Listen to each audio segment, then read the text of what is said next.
Let it be what it is. Yeah?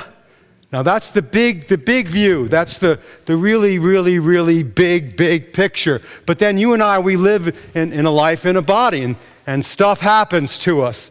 A dear friend of mine just bought a brand new car, and he's been in metaphysics for 40 years. And he was driving his car from point A to point B, and he was making his way down the road, and this car pulled out right in front of him. In order to miss the car, he swerved to the left, hit the side of the car, the woman's car, and went down a steep embankment to the bottom of the ditch. His body was bruised up, but not seriously damaged. And when he was sitting on the bottom of that ditch, anybody know about sitting on the bottom of the ditch? Yeah, he had the thought, why has this happened to me? Anybody relate to that? What am I doing here? Or better yet, the metaphysical guilt of, how did I attract this to myself? What was I thinking? The hell that we can go through when we know how consciousness works and thinking we have all the answers when we don't. We never know what's going to meet us on the road of life, do we? None of us do. We don't have privy to the information of what we're to meet. A Course in Miracles says, when you meet anyone, remember in that moment you're meeting yourself, and that there are no accidents. I hate that one when something like that happens, because you go, wow, what went wrong? What went wrong? If I only had waited 6 more seconds walking to my car, I wouldn't have been there at that moment. If I had patted my dog on the head just one more time, if I'd given my sweetie just one more little kiss on the cheek, if I had waited at the stop sign just 4 or 5 more seconds, I wouldn't be there at that moment. These are the kinds of things that we don't have control over. Whatever you're meeting, you're meeting. And no sense in beating yourself up at all for what you're meeting and greeting in your life. That just wastes energy and takes us out of the present moment trying to figure out why this has happened to me in my life. There's no answer for a lot of what happens to us. We're meeting things that are part of a much bigger picture of the circumstances we signed up for in this lifetime. And we don't know what that looks like sometimes in the particulars of our lives, do we? We think that we do, but we really don't. This talk actually comes out of an article I read by Michael J. Fox in Art Magazine. I love Art Magazine. I read Art Magazine from cover to cover. I save Art Magazine articles. I never thought I would. I hated it when that thing came in the mail when I was 50. Now that I'm 63, I can't wait to get it because it's about me. Oh, look, this is what I'm going through.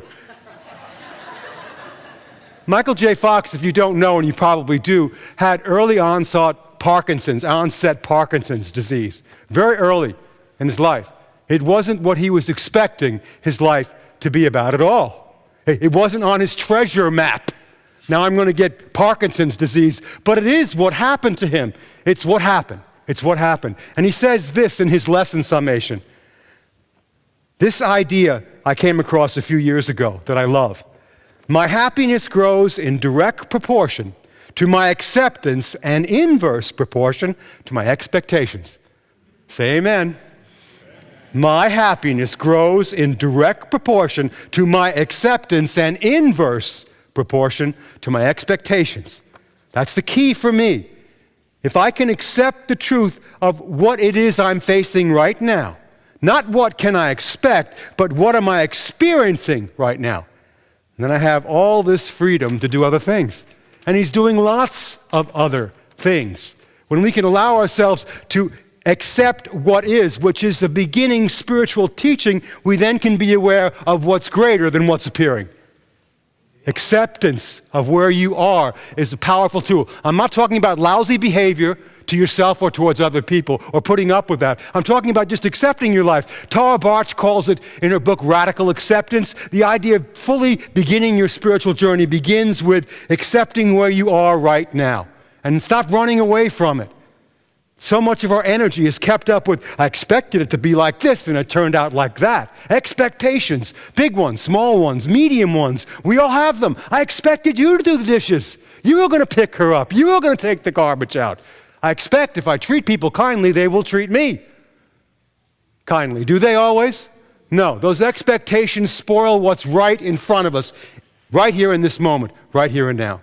There's a tiger called Mohini who used to live in the Washington State National Park Zoo in Washington, D.C.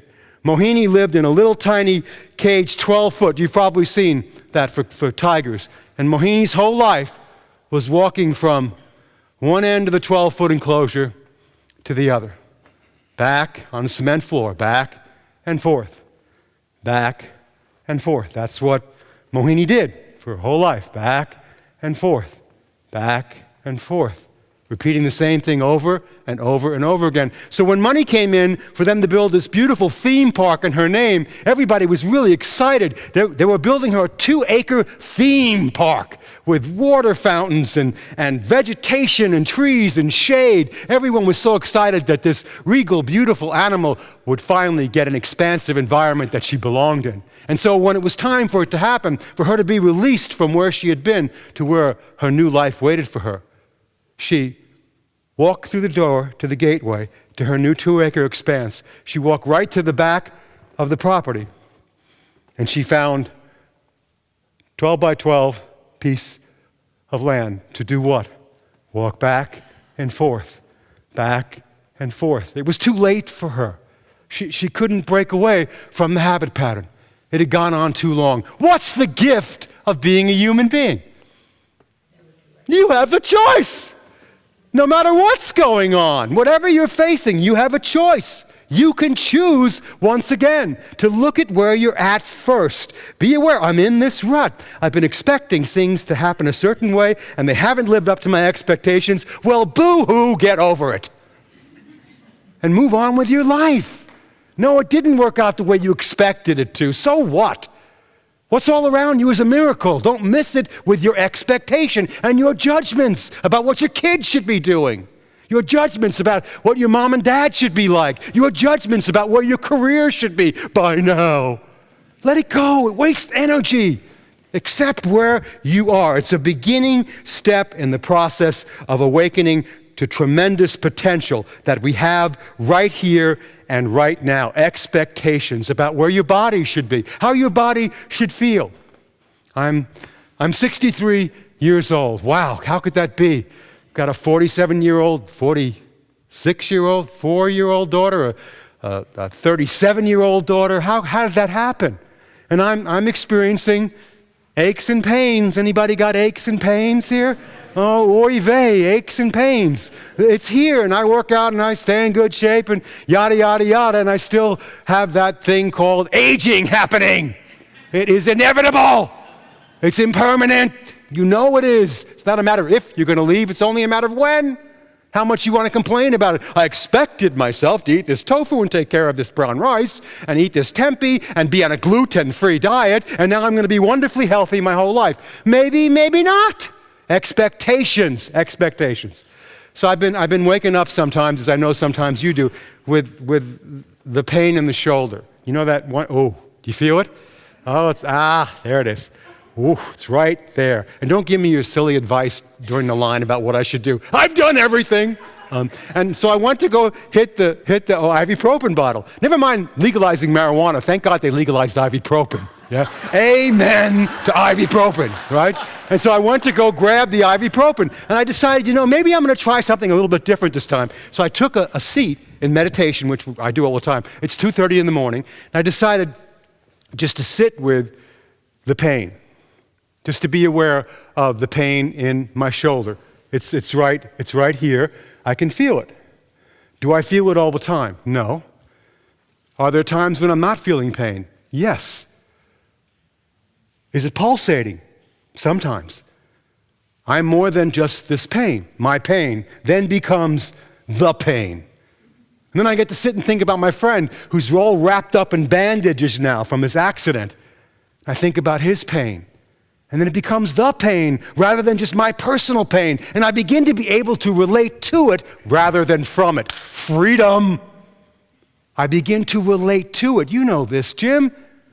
Rather than from it. I am more than just my pain. I am more than just my Parkinson's disease. I'm more than just the disappointments about where my career should have been. I am existence, consciousness, and bliss. Yes! Having an experience of this moment in time with whatever it is that you're experiencing right now. by beginning to see it for what it is and accepting it for what it is, just being present with, this is an expectation. And when I'm in an expectation, my head is down and I'm looking for what should be happening rather than being present for what's right in front of my nose. I miss the moment. That's too precious to do that, yes? Too precious to waste your time. Be present. Accept what is. It's not permanent. It's impermanent. Metaphysical people are the worst people in the world with our expectations. I expect a miracle. I'll think certain thoughts, I'll have certain feelings, and I'll have a miracle. I took the Prosperity Plus program 5 times. Where's my car, my money, and my job, and my book? You know what I'm saying? That thing that we do to ourselves. It's not meeting my expectations. Well, how's your life going right now? How is it today? How is what's in front of you right now fulfilling enough for you to be present for it and not miss it? Not miss it. Acceptance is a powerful tool for beginning the work of being able to accept what's true about you. You're not limited to this form, this body. You are an amazing being of consciousness, awareness, and bliss, having a moment in time in a body. That's called freedom. When I was younger, I had the habit of biting my nails. Anybody relate to nail biting? I always had my fingers in my mouth, and I was always biting my nails. When I was 6, 7, 8, 9, 10 years old, I was constantly biting my nails. So my lovely teacher, Dad, Alvin, one time we were on the subway. We were going from point A to point B, and he points to a man sitting across from us who's got bloody, stubby fingernails. And he says to me, "You see those fingernails? You keep biting your nails, and that's what your nails are just going to look like. I expect you, every time you stick your finger in your mouth, to think about that man." No, it made it worse. I wanted to chew my whole hand up and swallow it. It did not work. It was not making me feel good about my habit. And so it just got worse, and I put it underground, particularly when I got into the New Age circles, you know. It doesn't look good to be a minister in front of a group of people with bloody fingernails, telling them they should relax, be in equilibrium, and meditate every day, but I won't let you see my hands, and gnawing. And so Wally Minto helped me see something. Remember Wally and Verl Minto? It's okay to have problems. You remember them, Maya, right? And they had problems. But the thing that Wally would start his workshop off with, which I really bless him for, is he said, what I want you to do, and I'm asking you to do the same thing right now, I want you to take something that you haven't accepted about yourself and be willing to accept it. That the journey begins with, to accept yourself as God created you, you have to accept yourself as you've made yourself up. Because there's only one God. You can't receive from God what you're not first willing to give to yourself. I accept this. Alcoholism. What's the first thing you accept? I'm an alcoholic. I get it. God, grant me the serenity to change the things I can. How's it go? Say it with me, you guys. Come on. God. I can. Cannot change. And the wisdom to know the difference. The wisdom to know the difference. It begins with being honest about where you are, not beating yourself up, but just being honest with it. So I noticed my fingers were in my mouth, so I began to become okay with biting my fingernails. It's okay to bite my fingernails. It's okay. I can be biting my fingernails. And I found it's also okay not to bite my fingernails. Do you see the difference? The shift in consciousness? And all of a sudden I found myself with my hands in my mouth less and less. And now look at my nails. Look how pretty they are. Aren't they pretty? They're pretty. It's very nice. It's very pretty. It's very pretty. It's nice fingers. I still every so often get that little piece of skin that I'll just take the little piece off and then I'll be smooth. I got to watch that one because it's an old habit and it wants to come back. This one right here behind my back. I watched that. I noticed that. I'm aware of it. It's okay. Allow it to be what it is. Don't be stuck in it. Michael J. Fox says when he was doing his work with this, he never thought he'd end up being a spokesperson for people who were in pain. He didn't think that was his assignment for this lifetime, and yet it is what he had to show up for.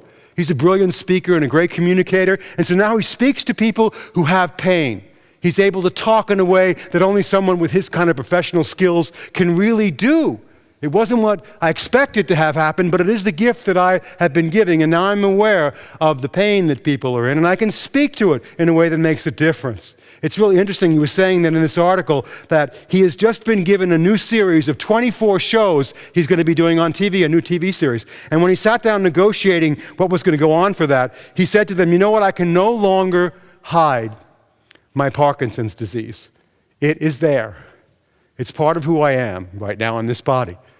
And if we have to have me not having Parkinson's disease, it's not going to work. And you know what the Lord God of the being said as running your life, the theme park? They said, we will let you play a character who has Parkinson's disease. Did you hear what I just said? You don't have to worry about being stuck in a rut. I have Parkinson's disease. I can't go any further. I'll never be able to act again. I have this situation. No. The theme park of God's existence, consciousness, and bliss says, I will let you use whatever you are growing through to be a benefit to other people. There's a starring role that you've got to play in your life that's making a huge difference for yourself and other people by accepting and allowing yourself to be present with what is, that which you truly are, can move through you, breathe through you, channel through you, and make a huge difference in the world by how you're living in the world, but not of it, but you're in it, and you're not pretending anymore to be somewhere else. I didn't get the mother I expected.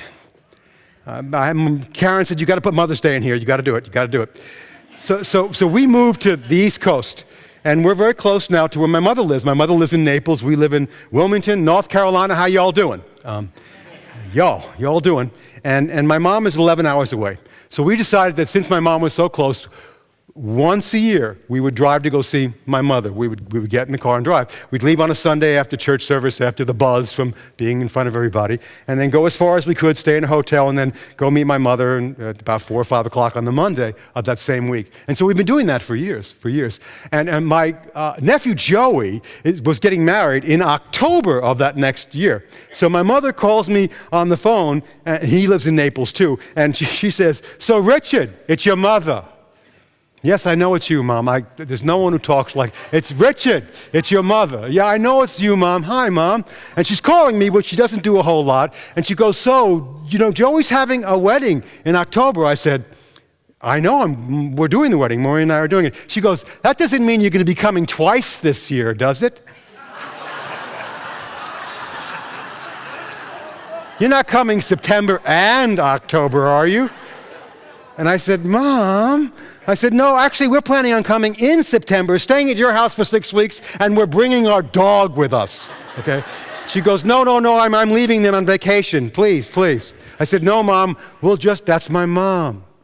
She's never been any different. She's the perfect mom. She is the way that she is. We're sitting and having a conversation before we go out and have dinner, and Maureen says to my mom, she goes, so Mom, do you have any regrets about your life? Anything you do differently? She looks straight in our eyes and says, I never would have had any children.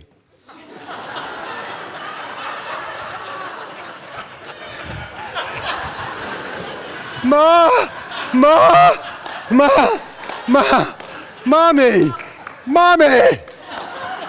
But it was perfect. I asked her, and I got a straight answer.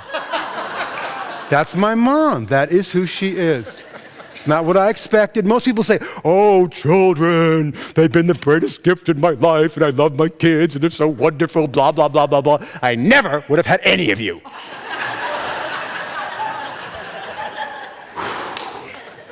Thank you, Ma.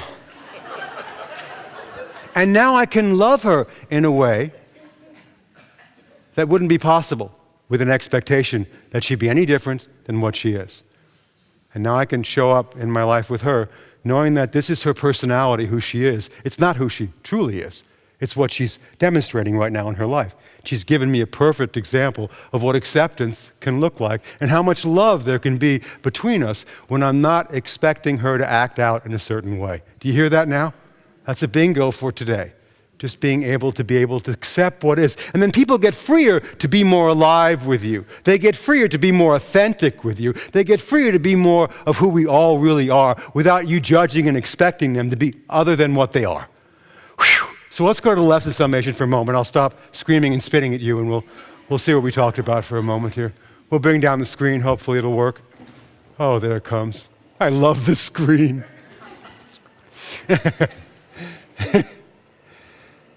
I know you'll use or abuse some of these things this week. I just know it.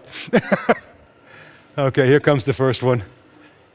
The best of experiences you must move beyond, and the worst of experiences you must move beyond. Know that it's going to be all right no matter what. let it be what it is. Yes? My happiness grows in direct proportion to my acceptance and inverse proportion to my expectations. Say that with me. My happiness grows in direct proportion to my acceptance and inverse proportion to my expectations. That's the key for me. Keeps me present in the moment, enjoying what's in front of me right now. My friend is spending time in the ditch. Just being there. There's a lot to learn in the ditch. He's not going to leave it too quickly. His physical bruises are healing up, and so are his emotional bruises. But he's not running from it. This is what happened. Not how did I attract this to myself, but how do I deal with it and just be present for what's happened. Be present with it. Hafiz says it this way. Even after all this time, the sun never says to the earth, you owe me. And look at what happens. With a love like that, it lights up the whole sky.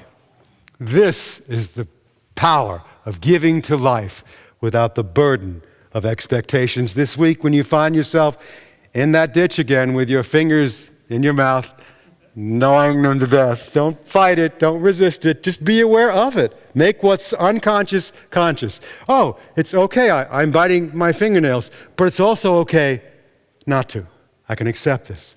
Then your hands go out and you become a blessing. Not just for yourself, but for all beings everywhere.